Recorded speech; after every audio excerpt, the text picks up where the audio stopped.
There we are. Swap of sides this game.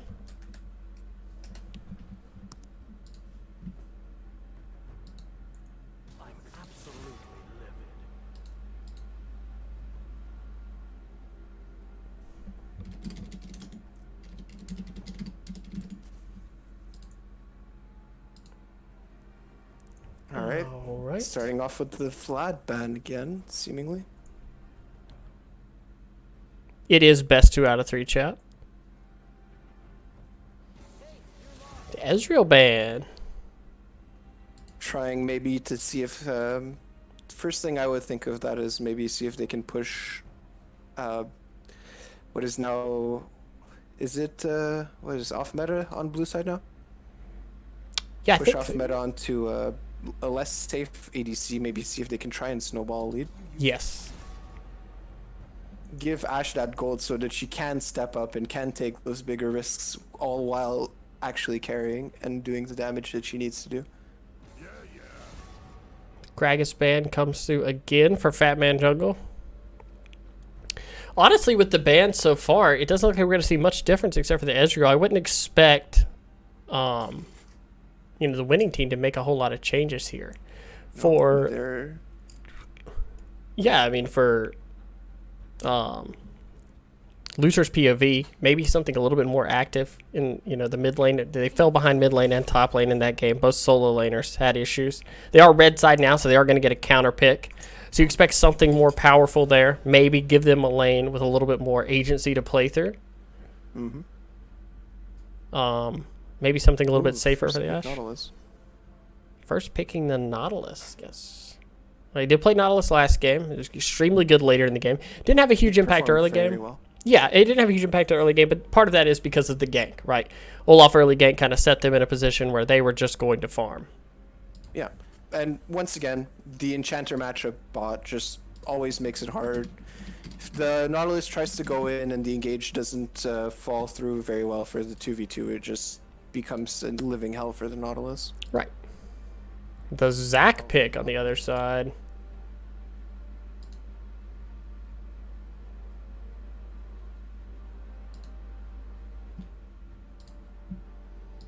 Any thoughts on the Zac pick there?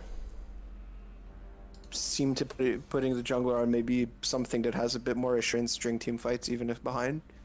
Yep. Still a lot of CC, more angles to gank from now because of how good Zac's Elastic Slingshot is. That's true, and the Nami pick again. Nami was very good in that game. Yes. Nami played very well. Her tidal waves and her bubbles were always on point. So, no problem with drafting that again. The Aphelios will be picked up for bot lane, 200 years on the blue side.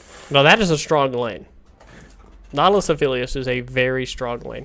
It was something that was hovered last time, and they're going to get the Olaf for themselves this game. We'll see if the Graves comes through as a counter again. Zac's already picked. Oh, Zac, yeah. Oh, yeah, you're right. Zac top incoming, obviously. Who knows? Maybe they subbed in Whippo. Ugh. No, hopefully not. Hopefully that's not what's happening here. Yeah. Underestimate. The Jinx pick. They're all about some immobile hyper carries. Jinx, though, if she gets rolling during team fights, picks up that killer assist, will be a bit more mobile on her feet with the move speed buff from her passive. That's true. We'll see what bans come through in the second phase here. Similar to last game, jungle bot lane picks all the way through the beginning. The Scion ban does come out. Are you surprised that that came to the second ban phase? Did they push the Scion to second ban phase? Mm-hmm. Well, I guess just both teams analyzed that they each had a tendency to just go for mid-bot lane during champ select, so they just, followed the same stuff. Yeah, felt and safe not banning it, yeah. Yeah. And now red side just banning everything they don't want to see. I think the Scion ban was more of a respect ban, considering how well it was used as an answer to the Ornn top, meaning that red team might actually try for an Ornn top again. Adds a lot of team fight. He has a lot of pressure, a lot of space to take with the Zac during team fights. Hopefully eating up enough of the Aphelios' time so that Jinx can pop off. Makes sense. The Annie ban again. Must be someone very good at Annie over there. Demogs perhaps, and the Cassidon ban again here. Just a very strong champion currently. Probably a slightly better than Ryze pick if you wanted a scaling mid laner currently in the meta. Mm-hmm. So we'll see what Loser's POV picks up here.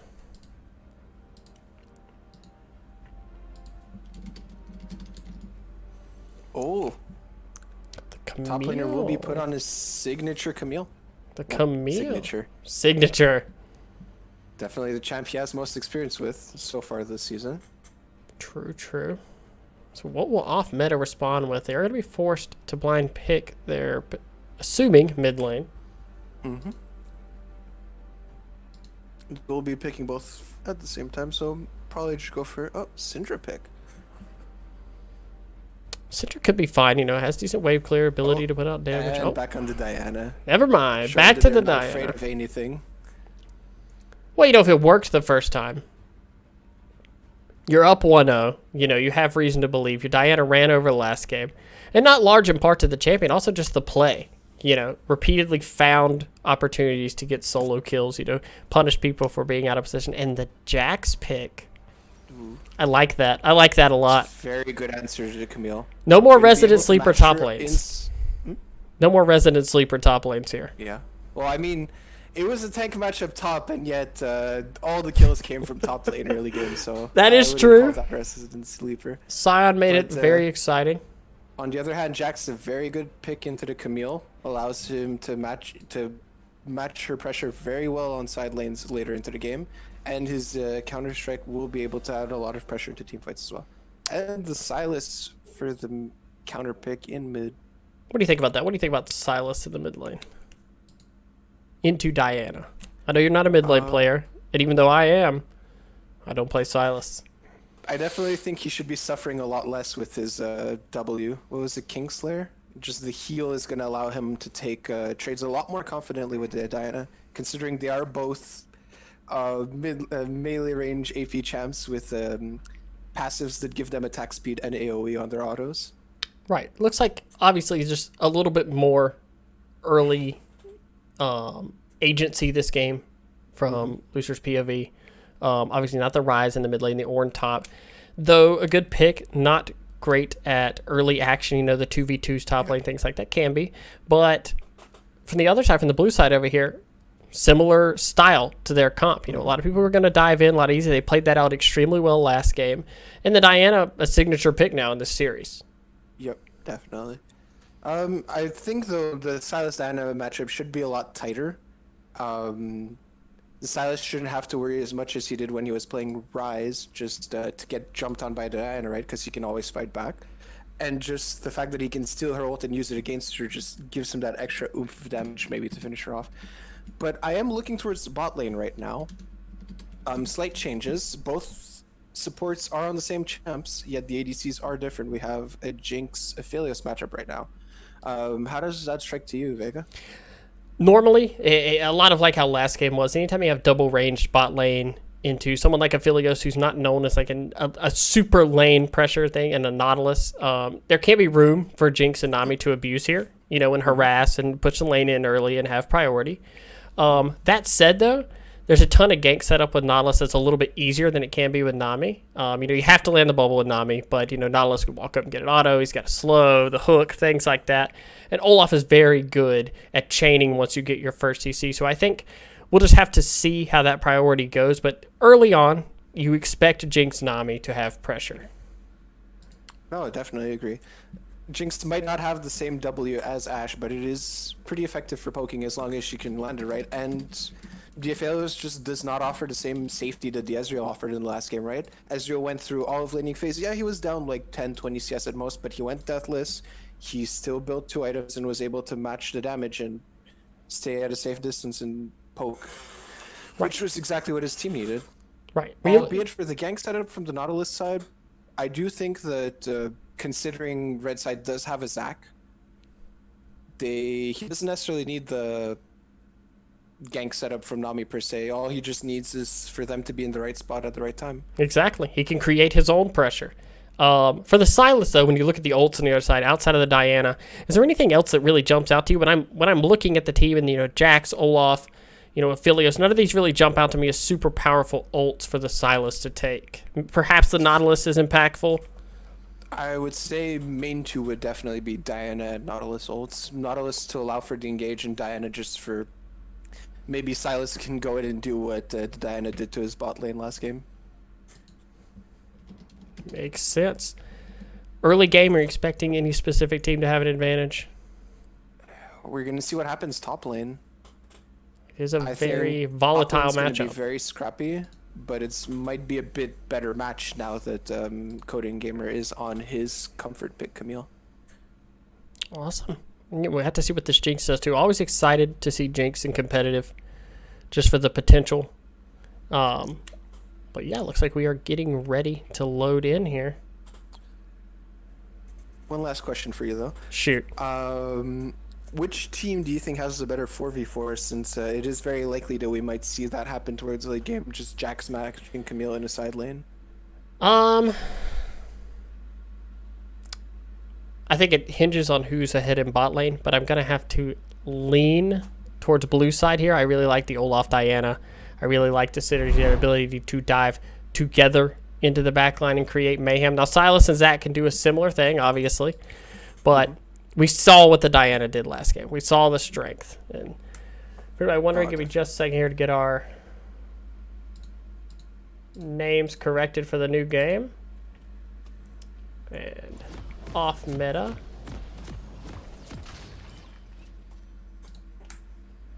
Oh, wrong one there. Nautilus on the Aftershock this time around, showing that there might have been a little error in champ select, but all's good now. Still got the W last game. All's well that ends well. Looking to close this out in a 2-0. Exactly. And you know, you saw the first game. Is there anybody jumping out to you as an early series MVP here? I'd either have to put it on Demogs or Ezreal right now. Ezreal being the top laner. Okay, yeah. I was like, really? Well, I mean, I thought Ezreal was fine. All right, let's get this rearranged here so it makes a little bit more sense for everybody watching at home there. Yeah, I think Ezreal and Demogs right now were exceptionally good. Definitely, Fatman Jungle did do a good job too. He did fall a bit behind, but he did manage to stay in the game and play off of his mid and top lane's advantages. Yep, and we did get wards deep from both teams this game. Both teams doing a good job pushing in there, getting a little bit of vision in. Yep. Nothing crazy. Able to spot the blue start for Olaf. Yes, they should be able. They're not going to quite spot the Zac here, but as he moves through his jungle, potentially will spot him. Both top laners spending time here to do this. A little bit later start for the Zac, it almost feels like. This mid lane will be a focal point for this game. It was last game. The game was extremely close until the Diana started to break the game wide open. So I have to see how the Diana can perform in this game. Camille. Check out on the Olaf. Yeah, has a ward on him. And he's a little bit low here. Does go in. He gets the Gromp. Some good damage out of Camille there. Harassment. Does give up a little bit of time in lane here. And smartly for the Zac, does not show on the ward. Jax walking down a little bit, just making it annoying here. Oh, we're going to get a fight. Counter-Strike level 1. Forces the flash out of the Camille. Well, that's not a hot start if you're loser's POV. Good trading from the Silas in mid lane. Better off. Although, considering how hard it is early game top lane, especially when you lose an advantage, a lot of times it would be better off to just lose the flash and see if you could hold on to as much HP as possible so you can get those 3 first waves and then maybe look for a back before TPing into lane. Yeah, makes sense. Ezreal obviously already pushing his lead in this game, also did last game. Is that a solo kill? Oh my. Memories of the Scion pouring in. Yep. Forcing that early advantage, just pressuring her so hard, especially with the level. He was level 2 on her 1, and he was level 3 on her 2. And with a flashless Camille, no hookshot available. Yeah, no CS yet, down. Just 2 now. TP's back and gets the first 2 CS. So Olaf also in a really good position here in bot lane. The Nautilus gets the hook out of the Nami. A beautiful bubble there, though, to stop that. But the Flash and Heal are already out for the Jinx. Chase continues. They're going to turn their face onto the Nami. But has Flash able to flash out there, but super close late Flash. The W keeps her alive. One thing to note there is those minions did a lot of damage. And, you know, back to the Aphelios trading in mid lane here. Sylas getting a really favorable trade. There. It's much better. Olaf waiting. Oh, they get aggressive. The Nami blown up there. The exhaust comes out, but the Zac is here this time to stop the Jinx from dying. Ooh, more damage. Almost kills the Jinx. Trades in top lane also, but that wave is not in a good spot for Camille. Interesting here in the mid lane, though. Pressure the other way this time. Loser POV having a little bit of it. It's Jax. It's just unfettered in this top lane, though.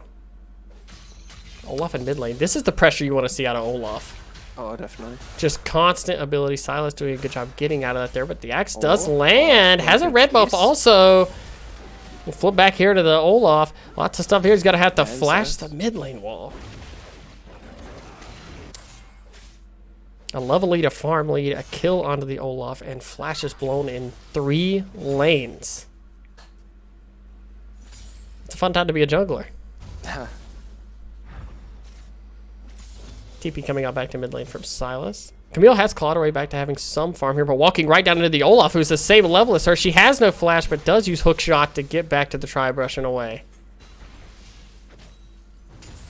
One thing to note here is Jax did not TP back to the lane. It's part of the reason the CS differential is what it was. Camille did TP back. He took a slower walk back, but saves his TP for if any plays come out early here. And even then, the Jax was just letting the Camille push the wave into him, try and mitigate the chance of the Zac showing up top, even though she did see him bot when he tried to save the Jinx. Oh, Zac jumps in mid, misses the jump. Not quite the Q. Nice lockdown there. Gonna get the knockback. Some free damage there. Very close. Not a kill, but the TP was already used, yeah.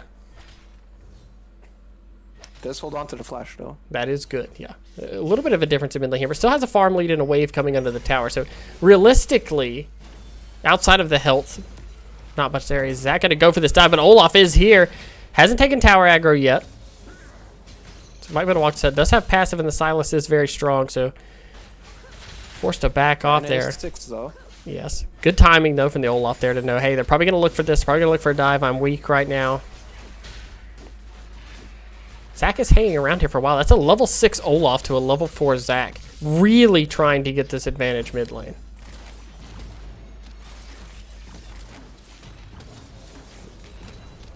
$1.8k gold lead early in this game also. Top side of the map again, in control. Jack's backing to get that phage. Still holding on to the TP in case anything happens in another lane. Yep. Good wave control. He's not really getting punished for this either. Wave's just not in a position to where he's missing anything to the tower.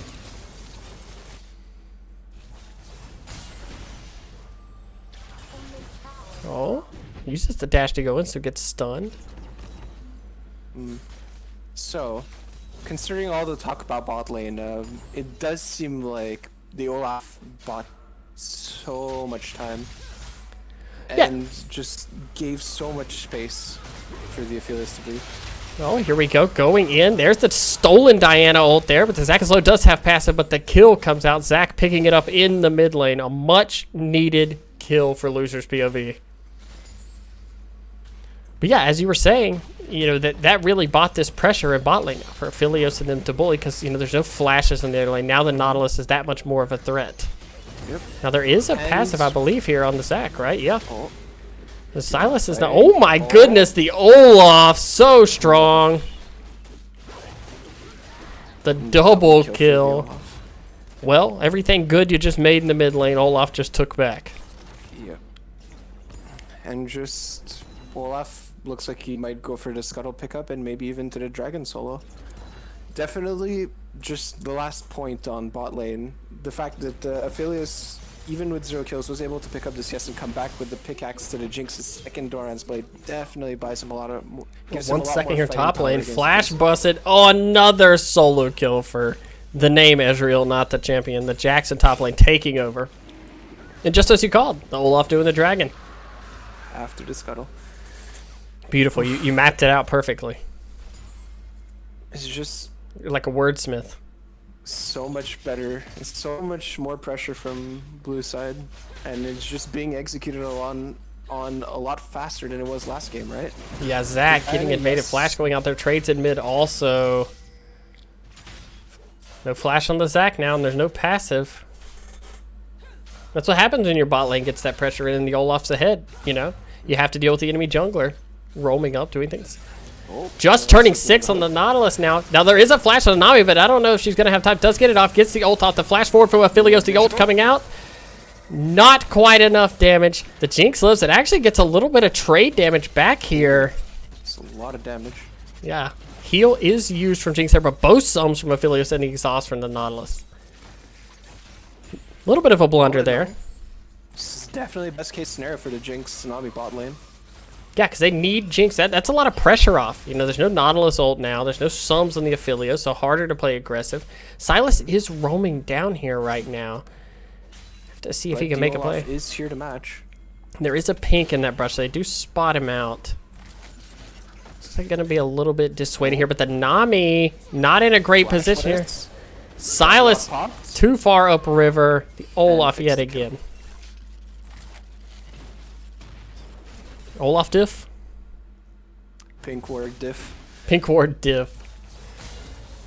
Camille also in a very bad... You know, this isn't the Ornn. This isn't the, well, it doesn't matter, I'm going to farm out, I'm going to be a tank, you know, I'm going to give items to my team. You know, you're Camille, you're going to need to have gold and be able to deal damage here. Considering that she does have to go into the Tiamat before even thinking of going for Oh, look, landing onto the Jinx. A lot of damage there, forcing the flash out. Oh! Executed! Oh, so unlucky! If that doesn't epitomize the game for losers POV, I don't know what else does. We just really hate to see it. You hate to see it. Especially on Jinx, who, yet again, we're looking at a game for losers POV where they need their AD carry to be getting ahead now. The top side of the map is pretty much in shambles. The Silas is okay. But only a 15 CS deficit, but other than that, he is more or less even with her. Right, and he did pick up a plate there and does have an assist. So there's some gold in his pocket. But the Olaf is so strong. There's really not a lot of situations here. Oh. Nice play by the Jax to get out of that. Camille not in lane to force, and Diana is lurking in top lane here in case anything else happens. Was on a pink ward there. Yep, they do see her on the pink ward. Silas roaming going to answer mid, so if anything, this could be a 3v2, but everyone's just backing off. Yep. Bot lane for losers POV basing now. Jinx getting the BF now. Appears to be waiting a second to get something else. Yep. The Shard. And Olaf starting up that Rift Herald. This will be tough to contest. There is a level lead also on the Diana now. You know, Silas roamed out of lane a little bit earlier, but another gank coming in from Zach. The stolen Moonlight middle there. Same 2v1 as last time, and Diana. Zach trying desperately to give this over, but a huge mistake trying to give that over. Another double for the Olaf. Trying to get that gold onto the Silas ends up costing them as Diana just gets out of the gank and Olaf shows up to turn it. And just that bit earlier to give Diana first her life and second both of those assists. Yeah, give us the good tries in chat, guys. And Olaf right there in perfect position. The Camille roaming to try and make a play here. Is in good position here. The Diana dashes back in, gets the shield, but the ult out of Camille's going to pick that up. But not without punishment from the Jax. Lots of plates going down. Olaf is sitting here on the Gromp. Fight breaking out in the bot lane. Yeah, there is no ult on the Olaf right now, so there is no way to invuln any of the CC. Trying to kite out is the Jinx, and does. Zach gets the kill, though. This is not where you want to see your shutdown going. Oh, 700 gold bounty could have definitely catapulted Jinx ahead, but red team will have to do. There is a gank going on in bot lane now. Zach is here, manages to get the knock up, lots of damage. The Jinx does get that shutdown. I'm gonna get the chase down here onto the Nautilus. Nautilus does flash a little bit, trading in the mid lane, snaps his pack for a second, but Zach is here. Beautiful Q there, but the knock-up still comes out. The slows out of the Nami, the knockback, the Jinx. Oh! But Zach gets that kill also. It was close. Nautilus was almost at the tower, so you can forgive that one a little bit more. Jinx does pick up the kill on Aphelios, though, and that does matter. There is some more gold in her pocket, but it looks like they might get distracted here. But you have to worry about this Diana. She was trading with Silas in the mid lane. Is ultless, though. Oh, but the Olaf is so strong. Nothing can be done about the Olaf here. Completely destroys Jinx. Fighting the top lane too, and the dragon contest going on. The passive popped for Zach. He has to just watch as they take the dragon as he tries to respawn, but nothing from it. Camille will end up going down to the top lane in their fight 1v1 against Jax. Starting to fall apart here for losers POV. The Olaf, when your Olaf can freely chase the mid lane Silas and not have to worry, the game's in a rough spot. Oh, but gets it and gets out. 9-1 Olaf. What now? What do you do if you're losers POV staring across at that 9-1 Olaf? Again, just such a huge thing. Jinx did pick up one shutdown on the Aphelios, which brings me to my point that the Aphelios and the Nautilus were just a tad bit overextended. They did just see their Olaf get shut down earlier at Gromp, and yet they still tried pushing up the turret knowing the Zac was nearby. Zac maybe looking for another gank bot again. Is there enough room here to catch? Gets one. He is alone though. Oh, he flashes, but the Q times out. And he's so far ahead of his team right now. The Aphelios does get low, but now the Olaf is in bot lane. The ult comes out. Pop to dodge the tidal wave. Oh no, gets the slow onto Nami with that axe also. The double kill. This is an 11-1 Olaf. Doing so much damage. Oh, mid lane fight. The Silas extremely low. Diana gets that solo kill. Jax also chasing the Camille. All the lanes in disarray right now. It looks like every lane is going to die. We're going to get an ace at 15 minutes across the map. That is what will appear to be after this tower goes down. Yeah, about a almost 10k goal lead. 15 minutes. Wow. This is just snowballed out of control. That's a hashtag everything LCS ace. Sponsored by Normal there. Sponsored by Normal. And Zach just wants his red. Please stop killing him. He's already dead. Not going to happen though. This Diana and this Jax massive. The solo lane's taking over here. They just keep walking over. Oh man, I don't know how you fight this Olaf at any point in the game now. Oh, another one. I don't think you want that, Silas. I don't think that's the guy you want. But there are three here. The Knight goes out. The Jack's in a pretty much unwinnable position there, and the gold goes on to the Camille. Hopefully, will help in that side lane a little bit. I mean, probably not at this point. Jax does still have 3 kills and 50 CS. Hey, we're just trying to be somewhat positive here, okay? Sorry. Olaf is on the second Rift Herald right now, or first. I do not remember if they got the first one. Yeah, I'm not sure actually. I know we know Olaf started it and ran up and got the double kill in mid lane. I don't think he ever went back and finished it. Nope, probably not. So Olaf will be picking up Rift Herald for this game. Maybe looking 1-2 picks should be enough for the team to probably even bust the whole base open at this point. Maybe even look for an inhib turret. Yeah, definitely. They have the gold lead to do it. It's crazy to look at some of the items here. The IE finished on Aphelios here, and we're talking about cracking the base. But a little bit of a reprieve here in the action as the lane assignments are swapped around a little bit. If there's been a place that Losers POV has been able to find some plays, it has been around this Aphelios and Nautilus, being able to catch them, extending a little bit when they shouldn't. Like right now, we see 2 people in bot lane, but smartly they back off. They say the wave's not here. There's no reason to step up here. Both of our solo laners are bot lane. Maybe the name Losers POV, we're getting it right now.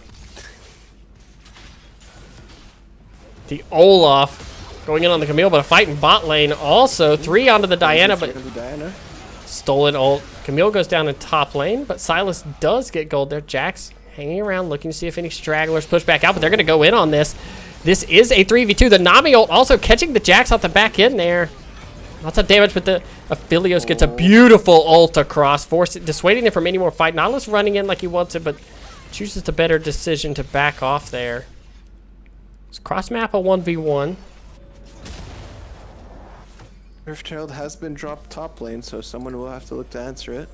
Yeah, let's get the objective timers up for everybody here, because Dragon is in 10 seconds. That's why you see a lot of positioning changing here. Lucius POV pushing down, trying to get some vision here, but you got to think with this Olaf here with ult up, there's not really a way you're going to contest it, especially with the Rift Herald, as you said, battering down things in top lane. Oh, the hook onto the Nami. Olaf has other things in mind, though, as he's going down onto the Zac. 4 people there, though. Might just wait in the TP coming in from the Camille. Well, Camille not in a great position here. Almost dead already. Zac gets the Q off, but the Diana diving in with the ult. With the knock up a little bit there. May have caught the Silas slightly on the edge, but the Jinx just doesn't have the damage. She's free hitting the Olaf here, and he's not even being tickled by it. Oh, no, lots of damage. A hook lands there onto the Silas. Nautilus Force take a little bit of tower damage there. But the Jax is top. He is split pushing now. No TP on him. Someone will have to answer, though. It looks like Zac is going to be pathing his way up there. Silas may have found the Aphelios. Nami ult comes out, goes back in, does get that kill. The Nautilus is low, but look at the Jinx damage. There's almost no damage coming out of the Jinx here. Not enough mana for the Super Mega Death Rocket Eater, so she can't even try and secure the Nautilus kill. Ends up only being a 1-for-1, but it does take 3 of Red Team's summoners to take away the Aphelios. Zac going in, trying to make a play here. The Jax does take a lot of damage. Is there a passive? Oh! Does get that killed. But that is a 3rd dragon now over to off meta. And it's very similar to last game. A little bit worse. And it is a Jax, so there's much more of a threat in the split push this game than there was the last game.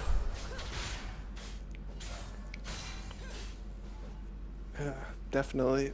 So, looking at this from both sides, do we have a better win condition for Red Team than we had last game?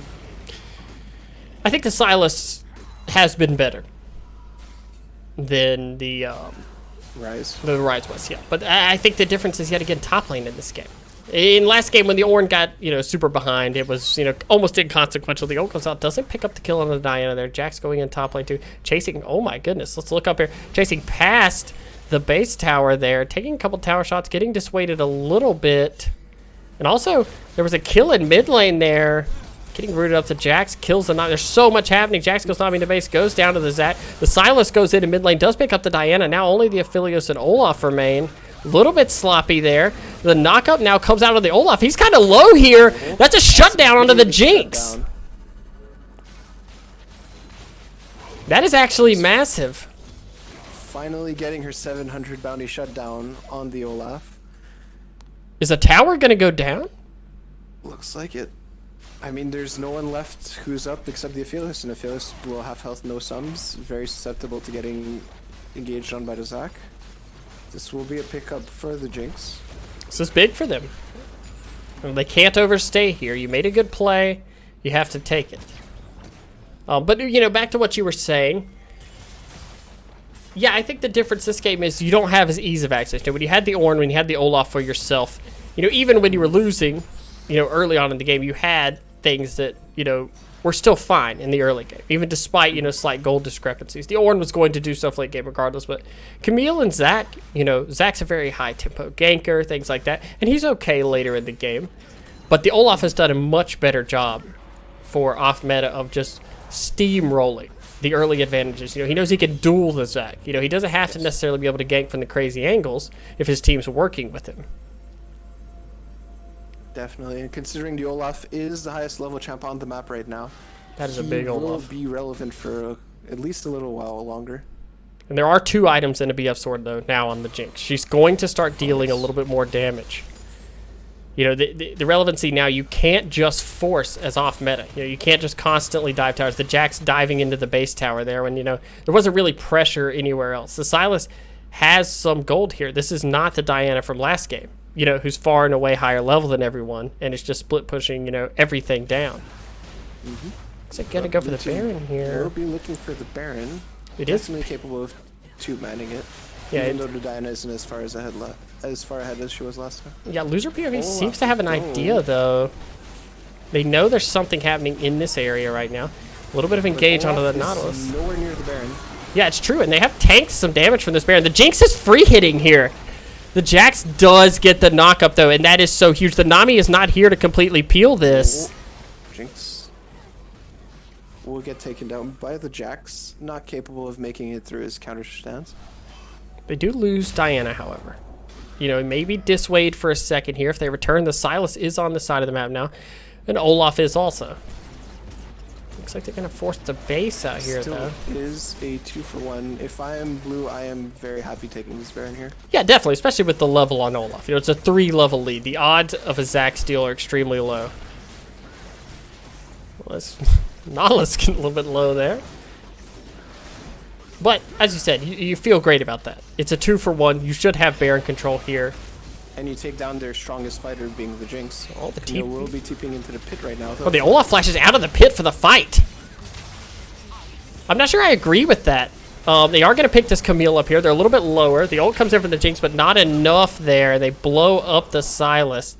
But they're essentially just using the Baron as a meat grinder right now. Just continually bring players in. The hook goes onto the Zac. The Jinx, oh, they do kill the Nautilus. Instantly, the Jinx picks up the Jax, and the passive comes out now from Zac. There's a little bit of reset here. Jinx could get more. She has a red buff. She gets the Olaf. Diana comes in here. Careful for Jinx, though. The mark is on. But this is about the nightmare scenario you want right now. Mm-hmm. This is exactly what the Jinx is wishing for right now. Oh, it goes on there. Does get it. That's a lot of damage. Is there enough? The Nami ult comes out, but not enough to get him off. Zac and Nami forced to retreat here. But Silas is spawning in 4, and Camille is up here. A beautiful bubble there. Zac gets the kill onto Aphelios.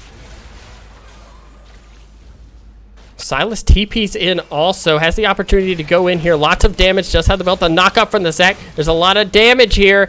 The Nami spamming the back in front of them. Almost goes down, actually. But that's going to be a kill there for the Camille. And now Dragon control. The Olaf's not spawned yet. He's up right now, but Zac is here already. It is 3 people, including a Camille and a Silas, so this Dragon should go down relatively quickly, giving Red Team a lot of space. Yeah. Jinx finishes the IE now, also. You know, she's 4 items, she's strong. And you start to see that lead, you know, that was 10K start to dwindle a little bit here, and Dragon picked up, you know, that matters. Mm-hmm. And definitely we're starting also to see in terms of team fighting, if the Jax and the Olaf can't get to the Jinx, then it just shows how much the Olaf has fallen far behind, whereas the Zac, even though, yes, he is 90 CS behind, he is many kills behind, he is capable of frontlining and tanking the Aphelios and the Diana so far. Right, and all he has to do is do that. Just be in there and make it hard to get to Jinx. One thing important, though, for this next fight that happens, Jinx currently does not have Flash. Is level 14, though, 2 levels above the Aphelios, thanks to some of these kills she's gotten. Has the red buff on her. Mm-hmm. Is strong right now, like we saw in the last fight. One reset, she could start to take over a fight. Jinx, not necessarily the person I'd want walking this direction, but Camille is top lane, kiting out. Nice, involving the counter-strike there. And Jinx is back to, oh my gosh, that Jax damage, but kill onto Jinx again. That's more gold than Jinx is getting. Are they going to go for this? They're just jumping to clear the ward, it looks like. Oh, no, they are going, but the base... And Olaf is mid. They should go down pretty fast considering how strong the Jinx is. Yeah, this is getting eaten here, but the Olaf choosing to stay mid. Camille is there. This is when we wish we had that LCS picture-in-picture. We're going to snap back really fast to the Camille, who is getting ulted on here. It's going to take a lot of damage. But the flash out, she only has to stop him from taking the tower. If they get the Baron recall, it's going to be hard to get both of these inhibitors and trade. No one's stopping. No, they're back. And now this bot inhib is not gone. Oh, has the Nautilus ult also on the Silas into a bubble and knock up there. The Jinx shows up and gets that kill.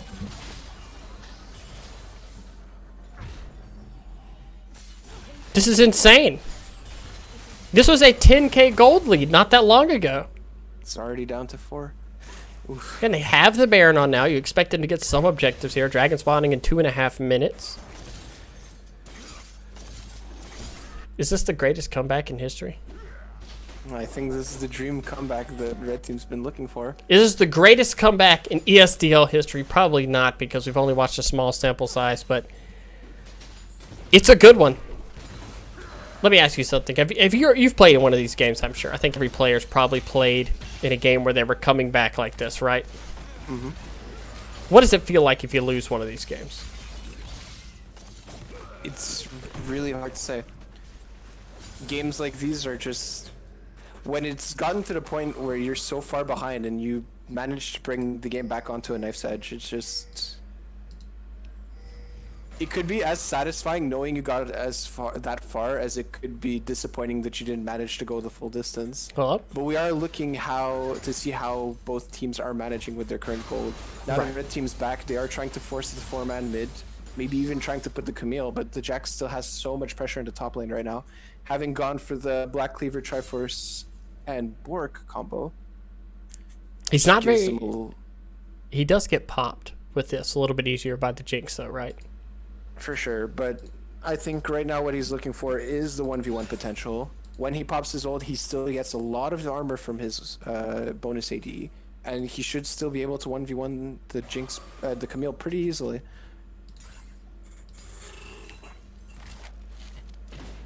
So, Blue is probably going to try and maybe split at least 1 or 2 people off, considering how much of a tendency Red has tried to send more than one person, top lane, and maybe see if they can get that one Nautilus hook or that one Olaf axe.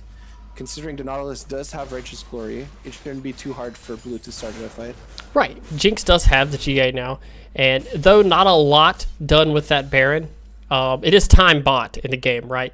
The Camille is now same level as Jax.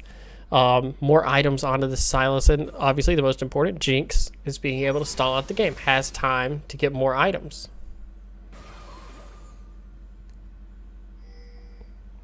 It's going to be a huge fight around this next Mountain Drake spawning in about 20 seconds here, because this is the crux of the game, right? If the Jax and Olaf and this front line and everybody for off meta get this Mountain Soul, it's going to become a lot harder for the Jinx to pop off in these fights. And on the other side, if you're down in gold as loser POV, every one of these Mountain Drakes is so important to you, because it's giving you those free stats. The flash out by the Jinx instantly in the fight, forced to kite out, but dealing damage here. Jinx is still clean. Forget, he has the GA, so trying to just wait out this Olaf ult, deal as much damage as possible. Currently going down the Sylas, extremely low. Jinx respawns, does get the pop there. Also on the other side, Camille and Jax dueling, does get the kill, but Jinx forcing another kill there. Uses the ult to force somebody out. The Olaf very low, but they don't have a good way of getting in. The Jax jumps in, does get the counter-strike, but Sylas jumps in and gets that kill. The Aphelios jumps out. Jinx manages to pick up that kill. The reset happens, but Olaf does pick up the soul. The Zac spawns. Now, there is no ult here onto this Olaf to be able to kite out, but the damage is still too much. Jinx going down. Zac going to be able to jump out here. Zac missing that last link shot and going for the Nautilus over the Olaf really did end up being the tipping point that just allowed the Olaf to finish off the Jinx there. Yeah, also the Aphelios getting some pretty good damage over the wall towards the end of that fight there, just to keep the Jinx from being able to just sit back and hit over that wall. And obviously the Jax soloing Camille on the side of the fight, does matter. Camille's not able to get in there, ult onto some of the more primary targets. Did buy time, keeping Jax away, but yeah, Zac missing that really is the biggest part. We see our boy Seb in the chat right now, which I feel like might be a bad omen. Well, that just puts us on a timer right now. We're on a timer now. Well, maybe. Maybe he's messing with us. Baron spawning in 1 minute here. The Jinx's GA is down. Jinx also no flash coming. No flash up for this fight. Yeah, forced to flash instantly in that fight. And off meta, though giving back a lot of that lead they had, was 10K down to 4K now. They did a good job of that fight, prioritizing the right targets. You know what I mean? Getting the GA off the Jinx is huge. No flash either. If they play things correctly, they still have a massive frontline. Zac forced to jump over there, avoid the Nautilus. And Sylas is bot, does have TP. That is a level 18 Olaf.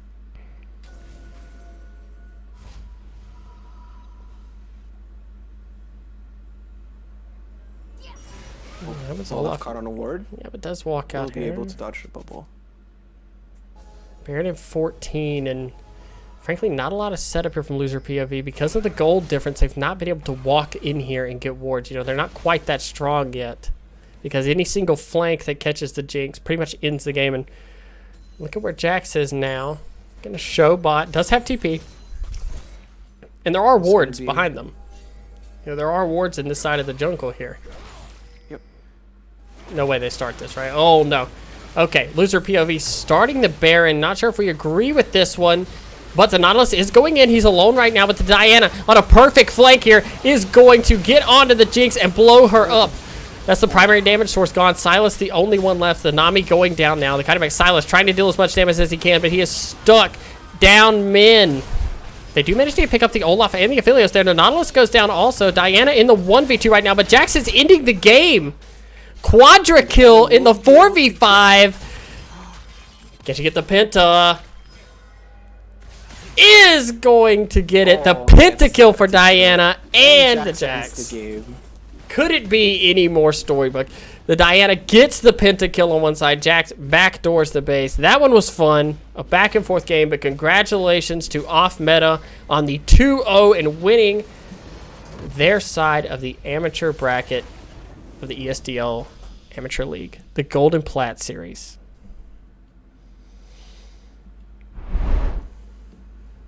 So yeah, congratulations, Off Meta. Awesome. A 2-0 win. Any closing thoughts on it there, Val? That was I really tip my cap to loser POV. They really held their own. They tried to push back as hard as they could, but just the lead that Olaf held on to, like the lead that Olaf built up the whole game, just allowed him to keep running over. Okay, series MVP. Series MVP? That's a hard one to say. I've got to give my vote to the top laner for off meta, honestly. Ezreal. The sub comes in, creates massive advantages in the lane. I think there's a lot of good picks. Who for you? Who for you? I'd honestly have to agree. He has been very solid both games. He made a lot of space, allowed his jungler to go push and get kills, get advantages throughout their lanes. He was just very dominant throughout this whole match. Couldn't agree more. Thanks, guys, for everybody who tuned in and watched. Tune back in. We'll be doing more ESDL as a lot of groups are getting to their finals and things like that. Plat, Gold, any of those. We'll be trying to do any of the Diamond Series. Hit us with a follow. Also, our channel does an LCS podcast every Tuesday, 8:30. So if that's something you're interested in, hit us with a follow. But yeah, thanks everybody for watching. Congratulations again to Off Meta. Awesome series, beautiful play. Anything to say in closing, Val? Thanks for having me on. It was kind of fun. I was probably not the most vocal, but I did have a really good time. You're a beautiful co-caster. Thank you for coming on and making me not talk alone for 2 hours. It was my pleasure. All right. Bye, everybody.